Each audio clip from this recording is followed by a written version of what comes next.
உதாரணத்துக்கு கடந்த 1.5 வருஷத்துல நான் பார்த்த தமிழ்ல எப்பா இந்த படத்தை ஏன்பா குழந்தைகள் கொண்டாடாம விட்டாங்க அப்படின்னு ஒரு பட்டியல் போட்டோம். 2 படம் தான் என்னால சொல்ல முடியும். 2, 3 படம் சொல்லலாம். எறும்புன்னு ஒரு படம், கிடான்னு ஒரு படம், மான்ஸ்டர்னு ஒரு படம். மான்ஸ்டர் வந்து குழந்தைகளுக்கான படமான்னு கேட்டா அது கிடையாது. ஆனா குழந்தைகள் கொண்டாடின படம். என்னன்னா அதுல கதாநாயகன் வந்து எலி. அப்ப ஒரு ஒரு ஒரு அதுதானே வந்து அந்த எலிகளை வந்து ஒரு உயிரினத்தை கொல்லாதன்னு சொல்லி கடைசியில படம் முடியும் போது குழந்தைங்க கொண்டாடுறாங்க. தியேட்டர்ல போய் பார்க்குறப்ப அவ்வளோ குழந்தைங்க இருந்தாங்க. நான் போன இன்னைக்கு. இதை பத்தி மனுஷபுத்திரன் கூட ஒரு கவிதையாவே எழுதியிருந்தான்னு நினைக்கிறேன்.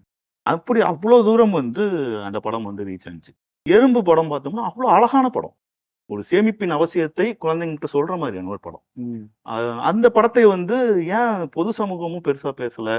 குழந்தைங்கிட்ட கொண்டு போய் காட்டுறதுக்கு பேர் தமிழ்ல இப்படி ஒரு படம் வந்திருக்கு.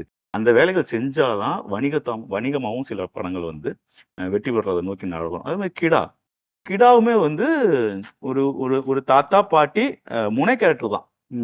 ஆனா வந்து 2.5 மணி நேரம் போகும் படம்.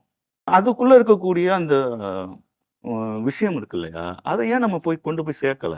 சரி, நம்மளோட நிலப்பரப்புல இப்படி ஒரு வாழ்வியல் இருக்கு பாரு. ஏதோ ஒரு குக்கிராமத்துல தமிழ்நாட்டுக்குள்ள ஒரு குக்கிராமத்துல ஒரு தாத்தா பாட்டி இருக்காங்க. அந்த தாத்தா பாட்டிக்கு ஒரு பேரன் இருக்கிறான். அப்பா அம்மாவை இழந்த ஒரு பையனை தாத்தா பாட்டி வளர்க்குறாங்க.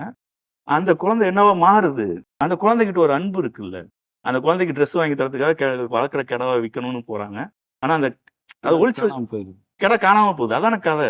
ஆனா கடைசியில பார்த்தா அந்த குழந்தை ஒழிச்சு வச்சுட்டு தானே கடையை கொண்டு வருது. அப்ப இப்படியான குழந்தைகள் மனதில் இருக்கக்கூடிய ஒரு அழகியல் இருக்குல்ல, குழந்தைகள் மனதில் இருக்கக்கூடிய ஒரு வாழ்வியல் இருக்குல்ல, இத நம்ம பரப்பதான் வந்து அது வணிகமாகவும் மாறும்.